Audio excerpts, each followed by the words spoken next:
जब भी हम वेब डेवलपमेंट की बात करते हैं तो हमारे सामने दो चीज़ें आती हैं, एक बैकएंड और एक फ्रंट एंड। बैकएंड के लिए तो हम लोग का फेवरेट जेंगो यूज़ करेंगे जो कि पाइथन बेस्ड वेब फ्रेमवर्क है, और फ्रंट एंड के लिए जो यूज में आते हैं बहुत सारे ऐसे लाइब्रेरीज हैं और बहुत सारे फ्रेमवर्क, जैसे एंगुलर हो गया, रिएक्ट जेएस हो गया। तो react JS one of the popular है, तो हम लोग यहाँ पे रिएक्ट जेएस का यूज करेंगे। तो रिएक्ट जेएस का यूज करने से सबसे बड़ा जो समस्या आता है कि हम लोग इसे कनेक्ट कैसे करें। तो एक तो तरीका यही है कि आप नॉर्मली जैसे कॉमन तरीका है कनेक्ट करने का, एपीआई के थ्रू जेंगो में एपीआई बनाइए और उस एपीआई से रिएक्ट को कनेक्ट कीजिए। तो इसमें समस्या दो आता है, पहला तो हम लोग को एपीआई क्रिएट करना पड़ता है, और दूसरा कि हम लोग को दो सर्वर स्टार्ट करने पड़ते हैं, एक जेंगो के लिए पाइथन मैनेज.py रन सर्वर, और एक रिएक्ट जेएस के लिए जिसका कमांड होता है npm स्टार्ट। तो हम लोग दो सर्वर को स्टार्ट करते हैं, और हम लोग अगर होस्ट भी करते हैं तो रिएक्ट प्रोजेक्ट को अलग होस्ट करते हैं और जेंगो प्रोजेक्ट को अलग होस्ट करते हैं। लेकिन इस समस्या का समाधान हम मुझे एक ब्लॉग पोस्ट पे मिल गया, जैसे कि हम लोग को दो सर्वर न स्टार्ट करना पड़ा, एक सर्वर से ही काम हो जाए, ऐसा मुझे वहाँ पे सॉल्यूशन मिल गया, जो कि ये ब्लॉग पोस्ट है। यहाँ पे मैं इसका लिंक डिस्क्रिप्शन में आपको प्रोवाइड कर दूंगा। इस ब्लॉग पोस्ट को देखिए, इसमें भी बेसिकली एपीआई का ही यूज किया गया है, लेकिन हम लोग को एपीआई पे कॉन्सेंट्रेट नहीं करना है, वो हम लोग खुद से करेंगे, अपना जुगाड़ लगाएंगे कि एपीआई ना यूज करना पड़े। तो हम लोग इसके एपीआई वाले पार्ट को स्किप कर देंगे। नीचे जो दिया गया है रिएक्ट जेएस को इंटीग्रेट करने का, जिसमें कि दो सर्वर स्टार्ट नहीं करना पड़ता है, एक ही सर्वर से काम हो जाता है, तो हम लोग उसका उपयोग करेंगे। इन सब जो एपीआई क्रिएट किए इसे छोड़ देते हैं। इस आप वीडियो को फॉलो कीजिए बेसिकली, और आपको पता चल जाएगा, बहुत यही तरीका है। हम लोग यहाँ से जहाँ से रिएक्ट जेएस को इंटीग्रेट किया है सेम सर्वर में, वहाँ से इसको देखेंगे, और जो हम लोग को एपीआई नहीं यूज करना है, वेरिएबल पास करके ही काम करना है, वो हम लोग खुद से करेंगे। तो सबसे पहले मैं एक जेंगो एप्लीकेशन अपना यहाँ पे क्रिएट कर लेता हूँ। तो मैं यहीं पे कमांड विंडोज ओपन करता हूँ डेस्कटॉप पे, क्योंकि डेस्कटॉप पे ही मैं बनाना चाहूँगा। तो मैं जेंगो एडमिन स्टार्ट प्रोजेक्ट कर देता हूँ, प्रोजेक्ट, और प्रोजेक्ट का मैं नाम दे देता हूँ। मान लीजिए इस प्रोजेक्ट का मैं नाम देता हूँ टेस्ट। टेस्ट नाम से प्रोजेक्ट बनाते हैं, चाहे रिएक्ट नाम से मैं प्रोजेक्ट बनाता हूँ। देखिए हम लोग का रिएक्ट नाम का यहाँ पे फोल्डर बन गया है, मतलब हम लोग का प्रोजेक्ट बन के तैयार हो चुका है। तो हम लोग आते हैं यहाँ पे सबलाइम टेक्स्ट में, इस प्रोजेक्ट को ओपन कर लेते हैं। तो मैं यहाँ पे फाइल ओपन फोल्डर पे क्लिक करूँगा और डेस्कटॉप पे आऊँगा। डेस्कटॉप पे हमने बनाया और रिएक्ट फाइल को ओपन कर लूँगा। यहाँ पे देखिए हम लोग का मैनेज.py बन चुका है। मतलब हम लोग यहाँ पे अब अपना कमांड लाइन यहीं पे ओपन कर लेते हैं, क्योंकि हम लोग को अब ऐप भी स्टार्ट करना है। तो मैं कमांड प्रॉम्प्ट यहीं पे ओपन कर लेता हूँ, इसको नीचे करते हैं, पीछे को काटते हैं। देखिए इसमें हम लोग का बेसिकली सिंपल सा ऐप बन चुका है। तो अब हम लोग एक ऐप क्रिएट करते हैं अपने फ्रंट एंड के लिए। तो मैं यहाँ पे लिखूंगा पाइथन मैनेज.py स्टार्ट ऐप, स्टार्ट और ऐप का नाम, मैं ऐप का नाम यहाँ पे फ्रंट एंड देता हूँ। फ्रंट एंड नाम का मैं एक ऐप बना चुका हूँ। देखिए यहाँ पे फ्रंट एंड नाम का एक ऐप बन चुका है, आप यहाँ पे देख पा रहे हैं। हम लोग बेसिकली इस सेटिंग्स.py में सबसे पहले फ्रंट एंड को ऐड कर देते हैं। तो मैं इन सब छोटे छोटे काम को हम लोग कर देते हैं। फ्रंट एंड को हमने यहाँ पे ऐड किया, फ्रंट एंड ऐप को हमने यहाँ पे ऐड कर दिया है।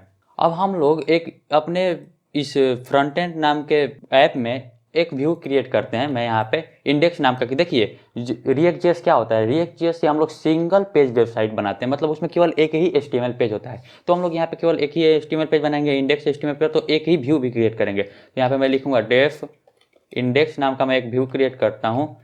यहाँ पे रिक्वेस्ट, और यहाँ पे हम लोग सीधा रेंडर करते हैं, रिटर्न रेंडर, और हम लोग एक टेम्पलेट यहाँ पे रिक्वेस्ट, पहला आर्गुमेंट तो रिक्वेस्ट ही होगा, और दूसरा में हम लोग टेम्पलेट नेम को पास करते हैं। टेम्पलेट हम लोग का होगा index.html, index.html। तो यहाँ इस ऐप में हम लोग एक टेम्पलेट नाम का फोल्डर बनाते हैं फ्रंट एंड में। तो लिखते हैं टेम्पलेट्स मैंने बना दिया, और इसमें हम लोग एक index.html नाम का फाइल बनाते हैं, इसे सेव करते हैं, लिखते हैं index.html। मैंने इसे सेव किया, और यहाँ पे सिंपल जो नॉर्मल HTML का सिंटेक्स है उसे लिखते हैं। टाइटल में मैं लिख देता हूँ रिएक्ट। बस अभी के लिए इतना ही करते हैं। एक हम लोग यहाँ पे बॉडी में हम लोग एक डिव टैग बनाते हैं, डिव, और इसका आईडी रख देते हैं root. ID is equal to root. आप अगर रिएक्ट जानते हैं तो जानते हैं कि आईडी हम रूट क्यों रख रहे हैं, क्योंकि अब यहीं पे हम लोग सब कुछ करेंगे। हम लोग यहाँ पे एक स्क्रिप्ट टैग बनाते हैं, स्क्रिप्ट टैग, और हम लोग रिएक्ट का जो स्क्रिप्ट होगा, जावा स्क्रिप्ट कोड होगा, उसे हम लोग यहाँ पे लोड करें। तो src इज इक्वल टू, सबसे पहले तो लोड स्टैटिक करते हैं, स्टैटिक फाइल को लोड करना पड़ेगा। तो हम लोग यहाँ पे लोड स्टैटिक करते हैं, और हम लोग यहाँ पे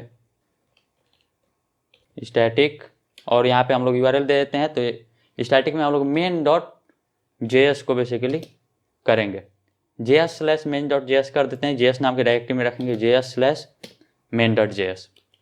इसे हमने सेव किया। अब हम लोग यहाँ पे एक स्टैटिक नाम का डायरेक्टरी भी बनाएंगे, तो न्यू फोल्डर यहाँ पे लिख देंगे स्टैटिक। ये तो नॉर्मल जेंगो है, तो इसके अंदर एक और न्यू फोल्डर बनाते हैं js नाम का, क्योंकि js/main.js है। यहाँ पे हम लोग js नाम का एक फोल्डर बना के छोड़ देते हैं इसके अंदर में, स्टैटिक के अंदर में। अब हम लोग उस ब्लॉक को फॉलो करते हैं जो ब्लॉक हम लोग को वहाँ पे प्रोवाइड किया गया है। देखिए यहाँ पे वहीं सिंपली अब हम लोग यहाँ पे, और जब हम लोग बनाएंगे यहाँ पे React.js के कंपोनेंट्स, तो यहाँ पे हम लोग एक और सोर्स फाइल का जरूरत पड़ता है। तो फ्रंट एंड में ही, फ्रंट एंड ऐप में ही एक सोर्स फाइल को भी बना लेते हैं, src सोर्स फाइल हमने बना लिया। इसी में हम लोग का सब सोर्स फाइल रहेगा। आप अगर React जानते हैं तो आप जानते हैं कि हम लोग सोर्स फाइल क्यों बना रहे हैं। हम लोग स्टैटिक बना चुके हैं, टेम्पलेट बना चुके हैं। अब हम लोग इसमें npm init अब जानते हैं। अब यहाँ पे जो हम लोग सर्वर यहाँ पे स्टार्ट किए हैं, मैं आपको कमांड लाइन यहाँ पे ओपन करके दिखाता हूँ। यहाँ पे एक और मैं कमांड लाइन ओपन करता हूँ, Ctrl+O, और यहाँ पे cmd ओपन करते हैं। और इस बार देखिए आपको यहाँ पे ध्यान से समझना होगा, मैं दोनों कमांड प्रॉम्प्ट को यहाँ पे लाता हूँ स्क्रीन पे। ये हो गया हम लोग के जेंगो वाला। देखिए रिएक्ट डायरेक्टरी में है, यहाँ पे आप डेस्कटॉप सेलेक्ट रिएक्ट, ये हम लोग के मेन प्रोजेक्ट वाली डायरेक्टरी में है। यहाँ पे हम लोग रन सर्वर कर सकते हैं। ये हम लोग के टेम्पलेट डायरेक्टरी में है, cd.dot करते हैं। अब हम लोग फ्रंट एंड ऐप वाले डायरेक्टरी में है। मतलब किस डायरेक्टरी में है, तो हम लोग इस फ्रंट एंड वाले डायरेक्टरी में इसमें है, जिसमें हम लोग का template file, static file, views.py file है, फ्रंट एंड ऐप में है। यहाँ पे हम लोग npm init y, देखिए यहाँ पे लिखा गया, हम लोग npm को यहाँ पे इंटीग्रेट करेंगे बेसिकली। तो यहाँ पे npm init-y करेंगे, पेस्ट करेंगे और एंटर प्रेस कर देंगे। जो भी यहाँ पे कमांड्स लिखे हुए हैं, देखिए वेब पैक को भी इंस्टॉल करना पड़ेगा। बहुत सारी चीज़ें हैं जो React.js के लिए ज़रूरी है, React को रन करने के लिए ज़रूरी है। उन सभी चीज़ों को हम लोग यहाँ पे अब इंस्टॉल करेंगे। देखिए ये हो गया। अब हम लोग दूसरा कमांड चलाते हैं। दूसरा काम हम लोग को वेब पैक को इंस्टॉल करना है, तो इसको भी कॉपी करते हैं। आप यहाँ से भी सिंपली कॉपी करके पेस्ट कर सकते हैं। मैं लिंक नीचे डिस्क्रिप्शन में प्रोवाइड कर रहा हूँ। और मैं इन सब चीज़ों को पहले इंस्टॉल कर लेते हैं। मैं अपने सबलाइम टेक्स्ट में आता हूँ। देखिए यहाँ पे हम लोग कुछ जेसन फाइल बने, जैसे packages.json बना है। इन सब चीज़ों को हम लोग को एडिट भी करना है आगे। सबसे पहले इन सभी चीज़ों को इंस्टॉल हो जाने देते हैं अपने यहाँ पे।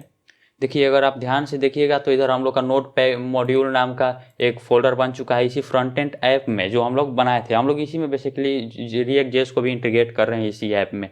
packages.json, views.py भी इसी में है, packages.json भी इसी में है। अब हम लोग को और कुछ काम करना है, वो कर लेते हैं। हम लोग को स्क्रिप्ट्स में देखिए package.json के स्क्रिप्ट में इन दोनों चीज़ों को ऐड करना है। तो हम इन दोनों चीज़ों को यहाँ पे बेसिकली ऐड कर देते हैं। मैं इसको समझाता हूँ ये चीज़ क्या है, आपको पहले ऐड कर लेते हैं। यहाँ देखिए स्क्रिप्ट में पहले से टेस्ट है, इसको हटा देते हैं और यहाँ पे हम लोग इसे पेस्ट कर देते हैं। देखिए आपको यहाँ पे एक बात समझना होगा, ये डेवलपमेंट के लिए है, ये बिल्ड के लिए है। ये उसका एक तरह से नाम समझ सकते हैं। जैसे आप करते हैं ना कि npm run build, तो ये कमांड, ये उसके इंस्ट्रक्शंस हैं। और अगर npm run डेवलपमेंट का करते हैं तो ये उसके इंस्ट्रक्शंस हैं। देखिए ये क्या ये समझ रहा है, ये बोल रहा है कि इंट्री फाइल कहाँ है। जो मेन हम लोग का index.js का फाइल src में हम लोग बनाएंगे index.js, जो React.js में हम लोग React.js को इंपोर्ट करते हैं और कंपोनेंट्स बनाते हैं। जो मेन index.js फाइल बनता है उसका हमने यहाँ पे पाथ दिया है .src। देखिए src नाम का हमने फोल्डर बनाया है, इसके अंदर हम लोग index.js नाम का भी फाइल बना देते हैं। मैं सेव करता हूँ इसको index.js से, index.js मैं सेव कर देता हूँ इसको। देखिए पैकेजेस में index.js नाम से पहले इस फाइल को लेगा, दोनों में यहीं से मैं इंट्री जो है index.js से हो रहा है, और आउटपुट पाथ जो है वो स्टैटिक। देखिए यहाँ पे स्टैटिक फाइल हमने बनाया है, static/frontend है। लेकिन static/frontend हम लोग को नहीं रखना है, वो जो बनाए, जो ब्लॉग लिखे हैं उनको रखना था। हमको static/js रखना है, तो हम लोग static/js कर देंगे। क्यों हम लोग को js रखना है, क्योंकि हमने यहाँ पे JS नाम का ही इंडेक्स, यहाँ पे मैं आपको दिखाता हूँ index.html में हमने जो जावास्क्रिप्ट लोड किया है वो js/main.js को लोड किया है, जो कि JS फाइल में, स्टैटिक के अंदर JS फोल्डर में है main.js फाइल। तो यहाँ पे क्या होगा कि ये सभी फाइल को जब कंपाइल करेगा, जब ये हम लोग कंप्लीट कर देंगे और npm run dev करेंगे ना, तो ये सभी फाइल को कंपाइल करके एक फाइल में कन्वर्ट करेगा main.js फाइल में, और उस फाइल को रख देगा इस static/js नाम के फोल्डर में। मतलब यहाँ पे जो हम लोग यहाँ पे ये पाथ दिए हैं स्टैटिक का, यहाँ पे ये पहुँच जाएगा, इस main.js क्रिएट करेगा खुद npm। उसके बाद हम लोग को React का सर्वर चलाने की ज़रूरत नहीं है। मैं आगे आपको समझाता हूँ। अब आते हैं नीचे में भी देखिए बेबल को इंस्टॉल करना है। बेबल आपको पता होना चाहिए, एक तरह से जावास्क्रिप्ट का कंपाइलर बोल सकते हैं बेबल को। तो बेबल को भी इंस्टॉल करते हैं। इसको मैं सेव करता हूँ, वो बेबल को भी इंस्टॉल करते हैं। तो मैं इस पूरे कमांड को कॉपी कर लेता हूँ, यहाँ से कॉपी करके, और यहाँ पे मैं इस कमांड लाइन में आते हैं। यहाँ पे मैं फिर से इसे पेस्ट करके फ्रंट एंड में हूँ मैं अभी मैं जेंगो रिएक्ट के अंदर जो है जेंगो प्रोजेक्ट जो रिएक्ट नाम से बनाया है उसके अंदर जो फ्रंट एंड नाम का ऐप बनाया है उस फोल्डर में मैं हूँ। इन सब चीज़ों को सबसे पहले इंस्टॉल कर लेते हैं, जो भी इंस्ट्रक्शन उस ब्लॉग में दिए हुए हैं। देखिए ये भी इंस्टॉल हो गया। उसके बाद हम लोग को रिएक्ट जेएस को इंस्टॉल करना होगा। रिएक्ट और रिएक्ट डॉम को देखिए यहाँ पे लिखा हुआ है npm i React and React DOM, इन दोनों को भी इंस्टॉल कर लेते हैं। मैं कॉपी करके यहाँ पे पेस्ट करता हूँ और इसे भी इंस्टॉल कर लेता हूँ। ये अभी सभी पैकेजेस को इंस्टॉल कर रहे हैं जिसके लिए रिएक्ट जेएस के लिए जो जरूरी है उन सभी चीज़ों को। देखिए यहाँ पे हम लोग इसे भी इंस्टॉल कर चुके हैं। अब हम लोग को एक babel rc नाम का फोल्डर बनाना है इसमें, जिससे babel इंटीग्रेट हो सके, तो वो भी हम लोग क्रिएट कर सकते हैं। तो यहाँ पे आते हैं, यहाँ पे फाइल बनाना है बेसिकली, फोल्डर नहीं। फ्रंट एंड में न्यू फाइल पे क्लिक करते हैं। जो भी कोड यहाँ पे दिया हुआ इसे कॉपी कर लेते हैं, कॉपी, और हम लोग इसमें आते हैं, इसे पेस्ट करते हैं और इसे सेव करते हैं। इसे सेव हमें किस चीज़ से करना है आपको यहाँ पे देखिए नाम बताया गया .babel rc नाम से इसे सेव करना है। तो मैं इसे कॉपी कर लेता हूँ, कोई नाम नहीं लिखना है, इसे सिंपली पेस्ट कर देना .babel rc। इसे मैं यहाँ पे सेव कर चुका हूँ, ये भी सेव हो गया। आगे देखते हैं हम लोग के पास क्या इंस्ट्रक्शन है। webpack.config.js नाम का एक फाइल बनाना है, इसे भी हम लोग बना लेते हैं। न्यू फाइल, इसे सेव करते हैं। webpack.config.js नाम से बनाना है, इसे भी सेव करते हैं। जो भी इंस्ट्रक्शंस यहाँ पे आपको दिए गए हैं उन सभी इंस्ट्रक्शंस को आपको बेसिकली फॉलो करने हैं। पेस्ट करता हूँ और मैं इसे भी सेव कर देता हूँ। ये देखिए ये हम लोग का बेसिकली रेंडर फंक्शन जो हम लोग अब कर चुके हैं, index.html जो फाइल बनाया है हम लोग उसे, ये फ्रंट एंड नाम का फोल्डर बनाया है। इसे घबराना नहीं है, हमने स्टैटिक फाइल को भी लोड कर दिया है। तो वो हम लोग index.html यहाँ पे क्रिएट किए थे, रेंडर किए हैं अपने views.py से यहाँ पे। अब इस views.py का कोई काम अभी नहीं है, लेकिन अभी कुछ पाथ सेट करना है। urls.py में हमने इसे नहीं ऐड किया, तो मैं यहाँ पे डायरेक्ट इसमें urls.py नहीं बनाता हूँ। मैं डायरेक्ट जो हम लोग का ऐप का urls.py है यहीं पे मैं इसे इंपोर्ट कर लेता हूँ। तो इसे सबसे पहले तो हटा देते हैं और यहाँ पे हम लोग लिखते हैं from frontend dot views import index. हमने यहाँ पे इंडेक्स को इंपोर्ट कर लिया, इंडेक्स व्यू को। देखिए फ्रंटेंड डॉट व्यूज मतलब इस views.py से इंडेक्स फंक्शन को, इंडेक्स व्यू को हमने इंपोर्ट कर लिया। और यहाँ पे एक पाथ को हम लोग ऐड कर देते हैं। यहाँ पे हम लोग स्लैश पे कुछ नहीं रखते हैं, जब कुछ ना हो तभी पे रखते हैं। और हम लोग यहाँ पे इंडेक्स और इसका नेम इज इक्वल टू भी इंडेक्स ही रख देते हैं। ये हम लोगों ने urls.py में इसे ऐड कर दिया है। अब हम लोग क्या करते हैं, urls.py में ऐड कर दिया। अब हम लोग पाइथन का जो सर्वर है उसे स्टार्ट कर देते हैं। यहाँ पे देखिए हम लोग अभी कुछ नहीं किए, दूसरा कमांड प्रॉम्प्ट है ये npm वाला जो हमने कमांड प्रॉम्प्ट ओपन किया, ये यहाँ पे देख सकते हैं आप। ये हम लोग फ्रंट एंड डायरेक्टरी में है और ये रिएक्ट डायरेक्टरी में, रिएक्ट के अंदर फ्रंट एंड है। तो यहाँ पे हम लोग पाइथन मैनेजर.py रन सर्वर चला देते हैं। रन सर्वर को हमने चला दिया। सर्वर का स्पेलिंग हमने यहाँ पे गलत लिख दिया है, तो सॉरी। सर्वर देखिए यहाँ पे हम लोग का सर्वर चल चुका है बेसिकली। अगर अभी हम लोग इसे 127.0.0.1 को ओपन करते हैं अपने सर्वर को, 8000 है हम लोग का पोर्ट। एडमिन को हटाते हैं, enter. Local host clone 8000 port पे गए हैं जो कि जेंगो का पोर्ट है। तो अभी कुछ नहीं दिख रहा है बेसिकली। अगर कंट्रोल यू करेंगे तो हम लोग का इंडेक्स पेज यहाँ पे रेंडर हो चुका है। देखिए इंडेक्स में हमने स्टैटिक जो /js/main.js को अथो किया है और एक रूट नाम का हमने यहाँ पे सिंपली एक HTML फॉर्मेट है यहाँ पे, और इसका टाइटल रिएक्ट हमने रखा था जो किया चुका है। मतलब हम लोग का HTML पेज लोड हो चुका है। अब हम लोग आते हैं, देखते हैं अब हम लोग के इस जो ब्लॉग है इसमें अगला इंस्ट्रक्शन क्या है। ये सब पाथ इंक्लूड करने के लिए ये सब छोटी छोटी चीज़ें दे रहा है। इन सब चीज़ों की ज़रूरत नहीं, हम लोग कर चुके हैं पहले से ही। जेंगो का काम हम लोग यहाँ पे कर चुके हैं। अब देखिए यहाँ पे हम लोग को सिंपली अब क्या करना है कि एक रिएक्ट कंपोनेंट बनाना है। तो index.js जो हमने बनाया है उसी में, तो सबसे पहले तो कुछ चीज़ों को हमको इम्पोर्ट करना है। तो इन चीज़ों को कॉपी कर लेते हैं। अब आते हैं हम लोग index.अपने.js में। यहाँ पे देखिए हमने सोर्स फाइल में index.js नाम का जो फाइल बनाया है यहाँ पे हमने इसे इंपोर्ट किया। और एक हम लोग यहाँ पे फंक्शन बना देते हैं, एक्सपोर्ट डिफ़ॉल्ट और फंक्शन। और फंक्शन का नाम हम लोग दे देते हैं इंडेक्स। ये बेसिकली फंक्शन एक कंपोनेंट है, मैं फंक्शन कंपोनेंट बना रहा हूँ। क्लास कंपोनेंट भी आप क्रिएट कर सकते हैं। और यहाँ पे हम लोग बेसिकली रिटर्न करेंगे एक HTML tag, return h1 hello world. Hello world हमने यहाँ पे तो किया। अब हम लोग इसे क्या करते हैं, इंडिकेट करते हैं। तो यहाँ पे रेंडर कर देते हैं इसे, मतलब अपने जो फाइल है जो हम लोग यहाँ पे बनाए हैं, मैं आपको दिखाता हूँ। ये जो हम लोग इंडेक्स और टेस्टिमल फाइल बनाए हैं, इसमें जो डिव है इसके अंदर हम लोग इसे डाल देते हैं, रेंडर कर देते हैं बेसिकली। अगर आप React.js जानते हैं तो आपके लिए कोई टफ चीज़ नहीं है। इसे रेंडर करते हैं तो आते हैं इंडेक्स और जेएस में। देखिए अभी ये थोड़ा अटपटांग टाइप का दिख रहा है। देखिए यहाँ पे जो कलर है सही से नहीं दिख रहा है इसे एडिटर में, सबलाइम टेक्स्ट में। तो इसको सही करने के लिए आप यहाँ पे व्यू में आइए और यहाँ पे सिंटेक्स में जाइए। उसके बाद यहाँ पे बाइबल जो है, बाइबल जावास्क्रिप्ट को सिलेक्ट कर लीजिए। अब देखिए ये सही दिखने लगा है। अब रेंडर करेंगे। रेंडर किसको करना है, हम लोग को इंडेक्स वाले ऐप को करना है। तो इंडेक्स वाले भी कंपोनेंट को करना है। तो इंडेक्स कंपोनेंट को यहाँ पे हम लोग रेंडर कर देंगे। देखिए ये बेसिकली एक कंपोनेंट क्रिएट किए हैं रेंडर करने के लिए इंडेक्स। अगर आप जावा रिएक्ट जैसा आता है तो आप जानते होंगे ये चीज़। और हमको कहाँ रेंडर करना है, हम लोग को इस रूट वाले डिव में रेंडर करना है। यहाँ पे रूट वाले डिव में ID = रूट है। तो इसे हम लोग कर लेते हैं। तो document dot gate element by ID करते हैं और यहाँ पे हम लोग रूट नाम का ID से रूट दिए हैं। यहाँ पे index.html देख पा रहे हैं, ID रूट दिए हैं तो हमने रूट में इसे रेंडर कर दिया। इसे अगर सेव करके अगर हम लोग इसे रन करेंगे ना, अगर इसे हम लोग रिफ्रेश करेंगे तो कुछ नहीं आएगा, कुछ भी नहीं आएगा। हम लोग को सबसे पहले इसके देखिए, अगर हम लोग npm रन डेव करेंगे डेवलपमेंट, यहाँ पे आप देख पा रहे हैं पैकेजेस.html में जो हमने ऐड किया है। जब हम npm रन डेव करेंगे ना, तब ये static/js में एक main.js नाम का फाइल क्रिएट करेगा। देखिए static/js में आते हैं, मैं आपको दिखा दूं। यहाँ पे स्टैटिक के अंदर जेएस फाइल में अभी कोई फाइल नहीं है। जेएस में देख पा रहे हैं आप, मैं खोल के दिखा रहा हूँ आपको, कोई फाइल नहीं है। तो इसमें अभी main.js क्रिएट करना बाकी है। तो वो क्रिएट करेगा खुद ब खुद। रिएक्ट इसे कंपाइल करके बाइबल कोड से जो भी इसको काम करना है वो करके कंपाइल करेगा। तो ये हम लोग यहाँ पे जावास्क्रिप्ट जो लिख दिए हैं वो तो ठीक है, सही बना है। तो सबसे पहले आते हैं यहाँ पे हम लोग अपने इस जो हमने npm फ्रंटेंड वाले डायरेक्टरी में जो कमांड लाइन ओपन किया था नोड के लिए, और यहाँ पे एक छोटा सा कमांड रन करते हैं npm रन डेवलपमेंट। अगर बिल्ड के लिए लड़ना है तो बिल्ड लिख देंगे और डेवलपमेंट के लिए है तो DV लिखेंगे। एंटर प्रेस कर देते हैं। देखिए यहाँ पे बता रहा है कि हम यहाँ पे index.js को रीड किए और बनाएंगे JS static/js फाइल में। इस फोल्डर को बना देंगे, जो भी हम लोग का आउटपुट फाइल होगा main.js बेसिकली आउटपुट फाइल होगा, उसे वो क्रिएट कर देगा। देखिए सक्सेसफुली ये कंपाइल हो चुका है, सक्सेसफुली कंपाइल हो चुका है। और ये कंपाइल होकर देखिए रन खत्म हो गया। अब ये रन नहीं कर रहा है, बस कंपाइल हो गया। और देखिए यहाँ पे हम लोग अगर JS में है तो main.js नाम का फाइल बना दिया है।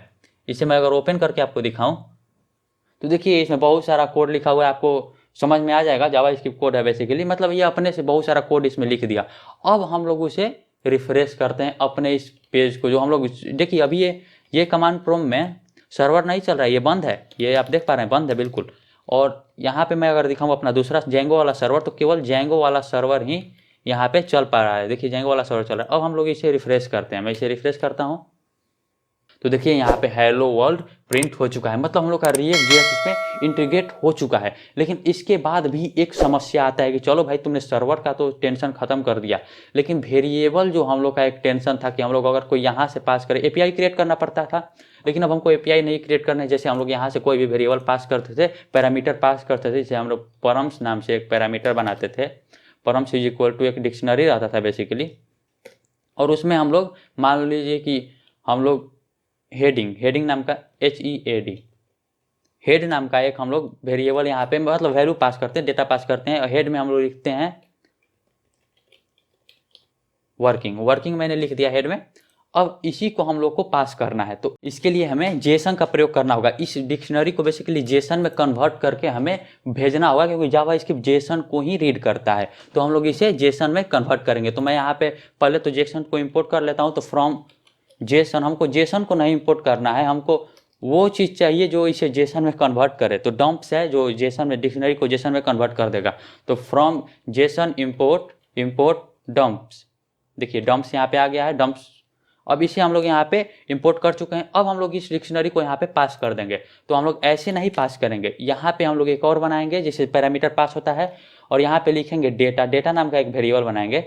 और इस डेटा में क्या पास कर देंगे, इस पूरी डिक्शनरी को जेसन में कन्वर्ट करके। तो यहाँ पे डम्प्स और इस डिक्शनरी का नाम, तो डिक्शनरी का नाम है परम्स। तो परम्स को अब आप समझिए, हमने एक परम्स नाम का डिक्शनरी बनाया और यहाँ पे एक डिक्शनरी बनाई, इसमें डेटा नाम का एक वेरिएबल बनाया। इसमें हमने इस पूरे डेटा को जेसन में कन्वर्ट करके भेज दिया है। अब डेटा सेंड हो चुका है। अब हम लोग को इसे एक्सेस करना है अपने HTML में, अपने जावा स्क्रिप्ट फाइल में। बेसिकली हम लोग को ये JS वाले फाइल में, रिएक्ट JS वाले फोल्डर्स में, फाइल्स में इसे एक्सेस करना है। तो हम लोग आएंगे अपने सबसे पहले index.html पे, और हम लोग इस वेरिएबल को एक वेरिएबल बनाएंगे। इसमें हम लोग सभी डेटा को रख देंगे। देखिए अगर ये वैल्यू यहाँ से पास हुआ है views.py से, तो ये केवल index.html पे ही एक्सेसिबल है। तो इसे हम लोग को जावा स्क्रिप्ट में बनाना है, जावा स्क्रिप्ट में एक्सेस करना है, जावा स्क्रिप्ट फाइल में एक्सेस करना है। तो एक वेरिएबल बना के, जैसे इस वेरिएबल से हम लोग डेटा भेजें इस वेरिएबल में डेटा में, तो यहाँ पे भी एक वेरिएबल बना देंगे जिसमें कि सारा डेटा को स्टोर कर लेंगे और फिर हम लोग एक्सेस कर लेंगे। अब मैं आपको दिखाता हूँ कैसे। तो यहाँ पे आते हैं, एक स्क्रिप्ट टैग लिखते हैं, और इसमें हम लोग एक, देखिए मैं इसके ऊपर बना रहा हूँ। यहाँ पे हमने स्क्रिप्ट टैग में इसे main.js को लोड किया, इसके ऊपर में मैंने एक स्क्रिप्ट टैग बनाया है, और यहाँ पे एक वेरिएबल बनाएंगे। तो var कीवर्ड से बनाना है, आपको याद रखना है। var हम लोग डेटा नाम से एक वेरिएबल बनाते हैं, डेटा, जो भी डेटा आया है वहाँ से। और इसमें हम लोग क्या करेंगे, डाटा इज इक्वल टू, जो हम लोग यहाँ से जेसन पास किए हैं ना, इस डेटा में स्टोर कर देंगे, इस डेटा नाम के वेरिएबल में स्टोर कर देंगे। तो जेसन डॉट पार्स, पहले इसे पार्स कर लेंगे। तो जेसन कैपिटल लिखना है आपको, जेसन डॉट पार्स, और उस डेटा को एक्सेस करना है। तो मिडिल ब्रैकेट को 2 बार डालना है। तो मैं यहाँ पे आता हूँ, पहले views.py में आपको दिखा दूँ, डेटा नाम के वेरिएबल में पास किए हैं। तो यहाँ पे डबल कोट के अंदर हम लोग डेटा लिख देंगे। ये आपको देना जरूरी नहीं है कोई, लेकिन मैं दे रहा हूँ। और मैं यहाँ पे सेमीकोलन दे देता हूँ। अब हम लोग का ये वेरिएबल डेटा में सारा वैल्यू आ चुका है। अब हम लोग को इसे एक्सेस करना है ना, तो यहाँ पे आते हैं। सबसे पहले हम लोग index.js में, अब हम लोग डेटा नाम के वेरिएबल में हर चीज़ अवेलेबल है। और मैं इस रिटर्न टाइप में एक ब्रैकेट लगा देता हूँ कन्वीनियंट के लिए।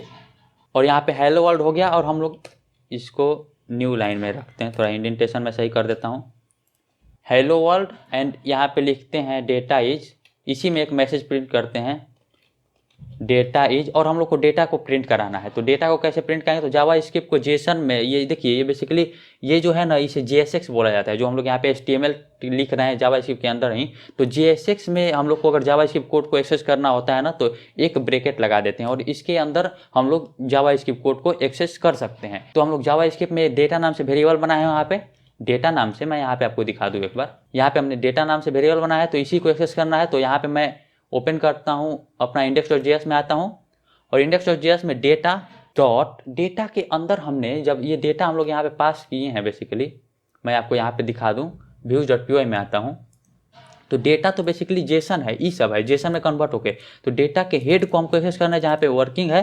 तो डेटा और डॉट हेड, यहाँ पे आते हैं index.js में, डेटा डॉट हेड। अब ये समझिए ये कैसे एक्सेस होगा। ये है डेटा, डेटा मतलब क्या, डेटा मतलब यहाँ पे अगर views.py में आएगा, तो डेटा मतलब ये पूरा ये फाइल पैरामीटर। तो इसके अंदर हेड को ना एक्सेस करना है, तो डेटा डॉट हेड लिखेंगे, तो ये हेड जो वर्किंग है ये एक्सेस हो जाएगा।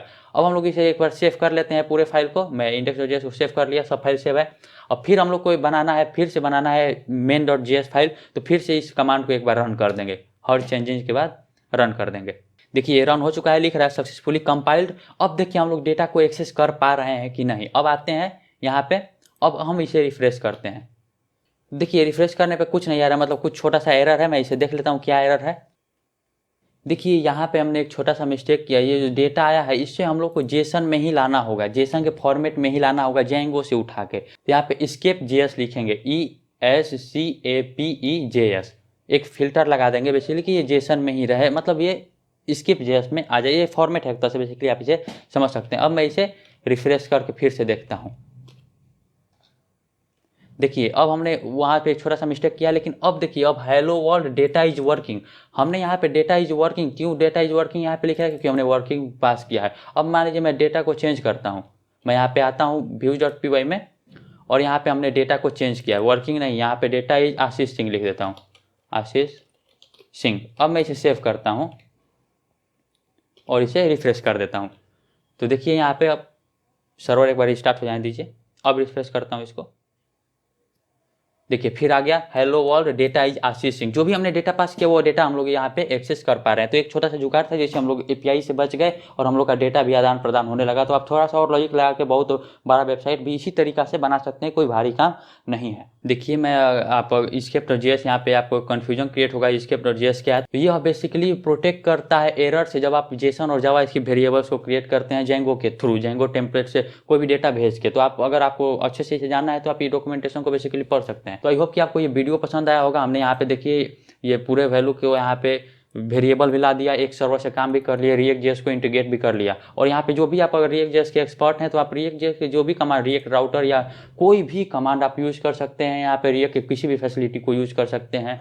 जो आपको करना है वो कर सकते हैं। अलग अलग कंपोनेंट बना सकते हैं, अलग अलग फाइल बना सकते हैं, उसे इंपोर्ट कर सकते हैं। यहाँ पे index.js में React राउटर का भी उपयोग कर सकते हैं। सब कुछ काम करेगा, बस आपको वहीं एक बार रन करके कंपाइल करना होगा। उसके बाद कोई 2 सर्वर चलाने का ज़रूरत नहीं है। और हम लोग डेटा भी ला ले रहे हैं यहाँ पे अपने views.py से यहाँ पे डेटा को मंगा ले रहे हैं और काम भी कर रहे हैं, उसका ऑपरेशन भी कर सकते हैं। आई होप कि आपको ये वीडियो पसंद आएगा। अगर वीडियो पसंद आए तो प्लीज़ लाइक कीजिए और चैनल पर हैं तो चैनल को सब्सक्राइब कीजिए। मिलते हैं अगले वीडियो में, तब तक के लिए धन्यवाद।